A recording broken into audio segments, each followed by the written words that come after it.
Hi all. இன்னைக்கு நம்ம பார்க்க போகிற டாபிக் பார்த்தீங்கன்னா ரெக்கர்ஷன். ஸோ ரெக்கர்ஷன்னா ஒரு ஃபங்க்ஷன் வந்து திரும்பவும் அதே ஃபங்க்ஷனே இன்வோக் பண்ணிட்டு இருக்கு அப்படின்னா அது வந்து ரெக்கர்ஷன்னு சொல்லுவோம், ரெக்கர்சிவ் ஃபங்க்ஷன்னு சொல்லுவோம். ஸோ ரெக்கர்சிவ் ஃபங்க்ஷன் எங்கெங்கெல்லாம் அப்ளிகேஷன்ஸில் இருக்குது அப்படின்னு பார்த்தீங்கன்னா மர்ஜ் சார்ட், அதுக்கப்புறம் ஃபிபனசி சீரிஸ், குவிக் சார்ட் எல்லாத்துலேயுமே வந்து ரெக்கர்சிவ் ஃபங்க்ஷன் யூஸ் பண்ணியிருப்பாங்க. ஸோ அதனால தான் quick sort, merge sort topic போகிறதுக்கு முன்னாடி ரெக்கர்ஷன் பார்த்துடலான்னு சொல்லிட்டு இந்த டாபிக் இன்னைக்கு எடுத்திருக்கோம். ஸோ டவர்ஸ் ஆஃப் ஹனாய்ங்கிறது ரெக்கர்சிவ் ஃபங்க்ஷன் மூலியமா எப்படி சால்வ் பண்ணலாங்கிறத நம்ம பார்க்கலாம். ஓகே, டவர்ஸ் ஆஃப் ஹனாய் பசில்னா ஒன்றும் இல்லை, எனி நம்பர் ஆஃப் டிஸ்க் கொடுத்துருப்பாங்க. ஸோ ஒரு ராட்ல இருந்து இன்னொரு ராடுக்கு நம்ம எல்லா டிஸ்கையும் அதே மாதிரி கொண்டு போய் வைக்கணும். என்ன ஒரு ரெஸ்ட்ரிக்ஷன் அப்படின்னா, இப்போ நான் ஒரு ராட்ல இருந்து இன்னொரு ராடு வைக்கும்போது எனக்கு சின்ன ராடுக்கு மேலே பெரிய ராடு சின்ன டிஸ்க்கு மேலே பெரிய டிஸ்க் வந்து வைக்கக்கூடாது. ஸோ அதுதான் வந்து ஒரு கன்ஸ்ட்ரைன்ட். அட் அ டைமில் ஒரு டிஸ்க் தான் ஒரு ராட்ல இருந்து இன்னொரு ராடுக்கு மூவ் பண்ணணும். ஓகேவா? ஸோ இப்போ சப்போஸ் நான் ஏலேருந்து சிக்கு மூவ் பண்ணோம் அப்படின்னா எல்லாத்தையும் இப்போ நான் ப்ளூ கலர் டிஸ்க் வந்து இதில் வைக்கிறேன் அப்படின்னா திரும்ப க்ரீன் அது மேலே வைக்கிற மாதிரி இருக்கும். ஸோ ஏஎஸ்சி மட்டும் இருந்துச்சுன்னா அதனால் அடிஷ்னலாக ஹெல்ப்புக்கு வந்து இன்னொரு ராடு இருக்கும். ஸோ பி ராடு இருக்கும். ஸோ அதை யூஸ் பண்ணிக்கலாம். ஸோ யூஸ் பண்ணி நம்ம எப்படியாவது ஏலேருந்து சிக்கு எல்லா டிஸ்கையும் கொண்டு போய் வைக்கணும். ஸோ அதுதான் வந்து டவர்ஸ் ஆஃப் ஹனாயோட ரூல்ஸ் ஆர் ரெஸ்ட்ரிக்ஷன்ஸ் எப்படி வேணால் சொல்லலாம். ஸோ அது எப்படி பண்ணலாங்கிறது பார்க்கலாம். ஸோ ஃபஸ்ட்டு வந்து இப்போ இந்த கேஸில் வந்து இப்போ 3 டிஸ்க் எப்படி வந்து ஏலேருந்து சிக்கு மூவ் பண்ணணும்னு சொல்லி பார்க்கலாம். இப்போ மூணு டிஸ்க் கொடுத்துருக்காங்க. ஏ ராட்லேருந்து சி ராட்க்கு நான் மூவ் பண்ணி வைக்கணும். ஸோ அதுதான் வந்து என்னோட டார்கெட். ஸோ அப்போ ஃபஸ்ட்டு என்ன பண்ணுவோம், இப்போ நான் ஃபஸ்ட்டு எடுத்ததுமே ஏலேருந்து சிக்கு மூவ் பண்ணுங்கிறனால எனக்கு லாஸ்ட்டாக சி ரோட்டில் வந்து எனக்கு பேஸாக எது இருக்கணும்னா இந்த வயலட் கலரில் இருக்கு இல்லையா, இதுதான் எனக்கு வந்து பெரிய ரோட் தான் வந்து கீழே வந்து இருக்கணும். ஸோ அப்போ அதனால் நான் என்ன பண்ணணும்னா ஃபஸ்ட்டு இந்த 2 ராடு ப்ளூவையும் க்ரீனையும் நான் எப்படியாவது இந்த மாதிரி இங்கே மூவ் பண்ணி ஆகணும். அதுதான் வந்து ஃபஸ்ட்டு ஸ்டெப்பு. ஓகேவா? Move 2 disk from A to B using C. அதாவது இப்போ நான் அட் டைமில் ஆனால் ரெண்டு ரோடையுமே மூவ் பண்ண முடியாது. அதை வந்து நான் ஹெல்ப்புக்கு என்ன எடுத்துக்கணும்னா சி ரோடு எடுத்துக்கணும். ஸோ அது எப்படின்னு நம்ம பார்க்கலாம். ஸோ ஆனால் ஃபஸ்ட்டு என்ன பண்ணணும்னா இது மூவ் பண்ணணும். அதுக்கப்புறம் வந்துட்டு இந்த மிச்சம் இருக்கிற ஒரு டிஸ்க் வந்து இங்கே மூவ் பண்ணணும். அதுக்கப்புறம் என்ன பண்ணணும்னா மிச்சம் இருக்கிற 2 டிஸ்கையும் வந்து பார்த்தீங்கன்னா இங்கே மூவ் பண்ணணும், சிக்கு மூவ் பண்ணிடணும், இப்படி மூவ் ஆகணும். ஸோ கடைசியில் எனக்கு வந்து அவுட்புட் வந்து இந்த மாதிரி கிடைக்கணும். ஸோ அதுக்கு நம்ம ஃபாலோ பண்ணுற 3 ஸ்டெப் தான் வந்து இந்த ஸ்டெப்ஸ் ஃபாலோ பண்ணால் தான் அந்த மாதிரி நம்ம கொண்டு வர முடியும். ஏன்னா ஃபஸ்ட் எடுத்ததும் எப்படியாவது நம்ம வந்து ஃபஸ்ட் அதுக்கு அந்த லாஸ்ட்டு தவிர அந்த லாஸ்ட் இப்போ n ராட்ஸ் இருக்குது அப்படின்னா அந்த லாஸ்ட் அந்த ஒரு ராடை தவிர மிச்சம் இருக்க எல்லா ராட்ஸையும் நம்ம வந்து நம்மளோட டார்கெட் இல்லாமல், அதாவது இப்போ நம்மளோடது சி தான் வந்து டார்கெட் ராடு. ஸோ அது இல்லாமல் இன்னொரு ராடுக்கு எப்படியாவது மூவ் பண்ணிடணும். அதுக்கப்புறம் நம்மளோட லாஸ்ட் இருக்க அந்த டிஸ்கை வந்து நம்ம சிக்கு மூவ் பண்ணிடணும். அதுக்கப்புறமேட்டு மிச்சம் இருக்க மிச்சம் மூவ் பண்ண ராட்ஸ் எல்லாம் பிலேருந்து சிக்கு மூவ் பண்ணிடணும். ஸோ அதுதான் வந்து இந்த ஸ்டெப்ஸில் எழுதியிருக்கேன். ஸோ இது எப்படி அச்சீவ் பண்ணலாங்கிறத நான் டீட்டெயிலாக சொல்கிறேன். ஸோ நெக்ஸ்ட்டு வந்து பார்த்தீங்கன்னா இப்போ இதில் ஃபஸ்ட்டு ஸ்டெப் பார்த்தீங்கன்னா move the 2 disk from A to B using C இல்லையா. ஸோ அப்போ அதனால் இங்கே கொடுத்துருக்காங்க. இப்போ இந்த 2 டிஸ்கையும் நம்ம மூவ் பண்ணணும்.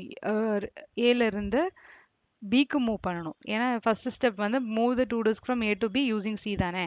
ஸோ அதனால் பிக்கு மூவ் பண்ணணும். ஸோ இப்போ நான் இதுக்கு பிக்கு மூவ் பண்ணணுன்னா ஃபஸ்ட் எடுத்ததும் நான் இப்போ ஏலேருந்து தூக்கி இப்படி வச்சிட்டேன்னா அந்த சின்ன டிஸ்க் மேலே பெரிய டிஸ்க் ஆகிடும். ஸோ அதனால் இந்த ஃபஸ்ட்டு என்ன பண்ணும், இந்த ஏல இருக்கிறத தூக்கிட்டு போய் நம்ம சியில் வைப்போம். கரெக்டாக? ஸோ அதுதான் வந்து first move 1 disk from A to C. அதுக்கப்புறம் என்ன பண்ணுவோம், இந்த டிஸ்க் எடுத்துகிட்டு வந்து பிக்கு வைப்போம். ஓகேவா? அதான் 1 disk from A to B. அதுக்கப்புறம் என்ன பண்ணுவோம், சியில் இருக்கிறத எடுத்துகிட்டு வந்து திரும்ப பிக்கே வச்சுருவோம். இப்போ இந்த ஸ்டெப் அச்சீவ் ஆயிடுச்சா? Move 2 disk from A to B using C. இப்போ நம்ம இந்த சி யூஸ் பண்ணிவிட்டு நான் ஏலேருந்து பிக்கு எல்லாத்தையுமே மூவ் பண்ணிட்டேன். கரெக்டாக? ஸோ ஃபஸ்ட்டு ஸ்டெப் முடிஞ்சிச்சு. இப்போ செகண்ட் ஸ்டெப் பார்த்தீங்கன்னா செகண்ட் ஸ்டெப் வந்து பார்த்தீங்கன்னா சிங்கிள் ஸ்டெப் தான். ஏன்னா ஒரே ஒரு டிஸ்க் தான் இருக்குது. அது from A to C move பண்ணிடுவோம். ஸ்டெப் 3 கொடுத்துருக்காங்க இல்லையா, ஸ்டெப் 3ல தான் வந்து திரும்ப move the 2 disk from B to C using A இருக்கு. ஸோ அதனால ஸ்டெப் 3ல பார்த்தீங்கன்னா இப்போ பியிலேருந்து சிக்கு நான் எல்லாத்தையும் மூவ் பண்ணணும், ஏவை யூஸ் பண்ணி பண்ணணும். ஸோ அப்போது ஃபஸ்ட்டு என்ன பண்ணும், பியில் சின்ன இருக்குது, ஏ யூஸ் பண்ணி பண்ணும்போது ஃபஸ்ட்டு ஏல கொண்டு போய் நான் இந்த சின்ன ரோட வச்சிடறேன், சின்ன டிஸ்க் வச்சிடறேன். அப்புறம் பியிலேருந்து சிக்கு மூவ் பண்ணிடுறேன். அதுக்கப்புறம் ஏலேருந்து சிக்கு மூவ் பண்ணிடுறேன். அவ்வளோதான்.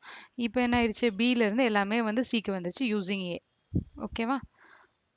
ஸோ இப்போ நான் இண்டிவிஜுவலாக நான் இதில் போட்டிருக்க ஸ்டெப்ஸ் எல்லாத்தையும், அதாவது இப்போ ஃபஸ்ட்டு ஸ்டெப்பில் 3 ஸ்டெப் இருந்துச்சு, செகண்ட் ஸ்டெப்பில் தேர்ட் ஸ்டெப்பில் 3 ஸ்டெப் இருந்தது, நடுவில் ஒரு ஸ்டெப் இருக்குது. ஸோ டோட்டலாக எவ்வளோ ஸ்டெப்ஸ் ஆகுதுன்னா, ஸ்டெப் 1ல் எனக்கு 3 ஸ்டெப் திரும்பவும் அது டிவைட் ஆகுது. ஸ்டெப் 2ல் வந்துட்டு ஒரு ஸ்டெப் தான் இருக்குது, இதில் இது இருக்கும். டோட்டலாக 7 ஸ்டெப்ஸ் இருக்குது. ஸோ அந்த 7 ஸ்டெப்ஸுமே நான் இங்கே வந்து கம்பைன் பண்ணி எழுதியிருக்கேன். ஸோ இப்போ இந்த மாதிரி பண்ணி பார்க்கலாம். ஸோ ஃபஸ்ட்டு என்ன கொடுத்துருக்காங்க, move from A to C. அப்போ நான் இதை வந்து ஏலேருந்து சிக்கு மூவ் பண்ணுறேன். அதுக்கப்புறம் 1 disk from A to B. அப்போ ஏலேருந்து பிக்கு மூவ் பண்ணிடுறேன். அதுக்கப்புறம் 1 disk from C to B. சிலேருந்து நான் பிக்கு மூவ் பண்ணிடுறேன். அதுக்கப்புறம் move 1 disk from A to C. ஏலேருந்து சிக்கு மூவ் பண்ணிடுறேன். அதுக்கப்புறம் move 1 disk from B to A. பியிலேருந்து ஏக்கு மூவ் பண்ணுறேன். அதுக்கப்புறம் என்ன பண்ணணும், பியிலேருந்து சிக்கு மூவ் பண்ணணும். அதுக்கப்புறம் ஏலேருந்து சிக்கு மூவ் பண்ணணும். அவ்வளோதான். ஸோ அப்போ வந்து டார்கெட் வந்து நம்மளுக்கு பண்ணியாச்சு. ஸோ இதோட எண்டில் வந்து பார்த்தீங்கன்னா எல்லா டிஸ்க்குமே வந்து ஏ டு சி மூவ் ஆயிடுச்சு. ஸோ அதுக்கு நம்மளுக்கு டோட்டலாக 7 ஸ்டெப்ஸ் தேவைப்படுது.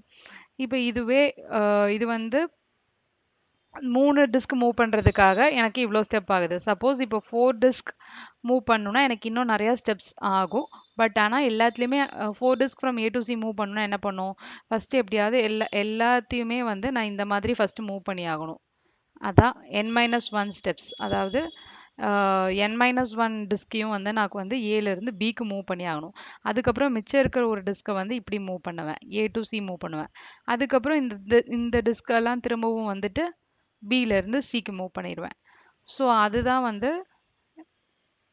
இதோட ஸ்டெப்ஸ். ஸோ அப்போ இது வந்து 4 டிஸ்க்குக்கு இந்த மாதிரி நடக்குது. இதுவே சப்போஸ் n டிஸ்க் அப்படின்னு வச்சுக்கோங்க, n டிஸ்க் மூவ் பண்ணணுன்னா ஃபஸ்ட்டு வந்து 4 இருக்கும்போது இங்கே 3 வந்துச்சு. அப்போ இங்கே n-1 டிஸ்க் வந்து ஏ டு பி மூவ் பண்ணும் யூஸிங் சி. அடுத்து அந்த ஒரு டிஸ்க் வந்து ஏலேருந்து சிக்கு மூவ் பண்ணும். அப்புறம் திரும்ப n-1 டிஸ்க் வந்து from B to C using A பண்ணணும். ஸோ இதுதான் வந்து ப்ரோக்ராமோட லாஜிக். இந்த மாதிரி தான் இருக்கும். ஸோ அப்போது இது ஏன் ரெக்கர்சிவ் ஃபங்க்ஷன்னு பார்க்குறோம் அப்படின்னா, திரும்ப திரும்ப நம்ம அதே ஃபங்க்ஷனை தான் கால் பண்ணுறோம். ஒவ்வொரு டைமும் நம்ம அந்த ஃபங்க்ஷனை கால் பண்ணும்போது ஒரு டிஸ்க் மட்டும் கம்மியாகுது. ஃபஸ்ட் டைம் எனக்கு வந்து அதே அந்த டிஸ்க் மூவ் பண்ணுறதுக்கான ஃபங்க்ஷன் தான் கால் ஆகும். பட் நெக்ஸ்ட் டைம் திரும்பவும் ரெக்கர்சிவாக ஒரு டிஸ்க் கம்மியாகி நம்ம கால் பண்ணுறோம். ஸோ இதான் லாஜிக். ப்ரோக்ராம் எப்படின்னு பார்க்கலாம். ஸோ ப்ராப்ளமாக பார்த்தீங்கன்னா, டவர்ஸ் ஆஃப் ஹனாயில் நம்பர் ஆஃப் டிஸ்க் கொடுத்துருப்பாங்க. ஸோ அந்த மாதிரி ஒரு ராட்லேருந்து இன்னொரு ராடுக்கு மூவ் பண்ணுறதுக்கு டோட்டலாக எவ்வளோ ஸ்டெப்ஸ் ஆகுங்கிறத அவுட்புட்டில் நம்ம காட்டணும். ஸோ அதுக்கான ப்ரோக்ராம் தான் இது. ஸோ இதில் பார்த்தீங்கன்னா இப்போ டவர் ஆஃப் ஹனாயின் எவ்வளோ நம்பர் ஆஃப் டிஸ்க் இருக்குது, அப்போ ஃப்ரம் டு ஆக்ஸிலரி கொடுத்துருக்காங்க. ஸோ அதுதான் ப்ரோக்ராமோட மெத்தடில் நம்ம எடுத்துக்கோம். ஸோ ஃபஸ்ட்டு வந்து சம் ஈக்குவல் டு 0ன்னு சொல்லி இனிஷியலைஸ் பண்ணிக்கிறோம். ஏன்னா சம் தான் நம்ம டோட்டலாக கால்குலேட் பண்ணோம் அது. ஸோ இந்த ப்ராசஸ் டோட்டலாக எவ்வளோ தடவை நடக்கும்னா, n greater than 0வாக இருக்கிற வரைக்கும் இந்த ப்ராசஸ் நடந்துகிட்டே இருக்கும். அந்த 3 ஸ்டெப் தான் நான் ஆல்ரெடி டிஸ்கஸ் பண்ண அந்த 3 ஸ்டெப் தான். ஃபஸ்ட்டு வந்து n-1 டிஸ்க் வந்து from A to B using C. இங்கே நம்ம ஏ பின்னு இருக்கிறது வந்து இங்கே வந்து ஃப்ரம் 2ன்னு இருக்குது. So from 2.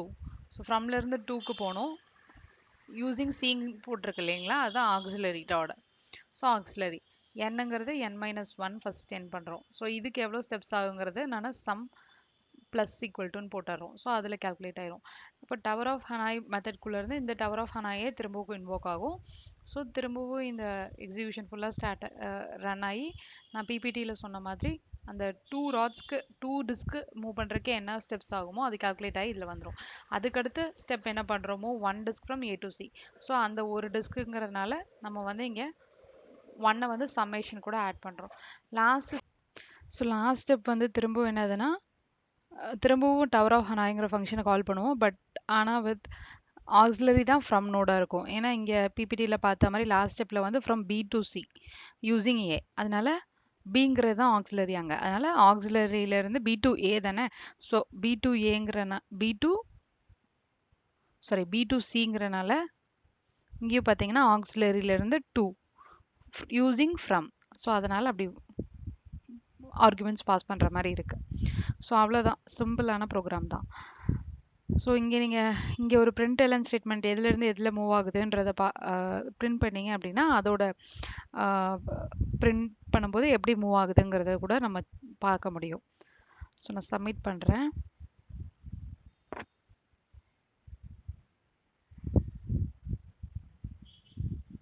ஓகே, எல்லா டெஸ்ட் கேஸும் பாஸ் ஆயிடுச்சு.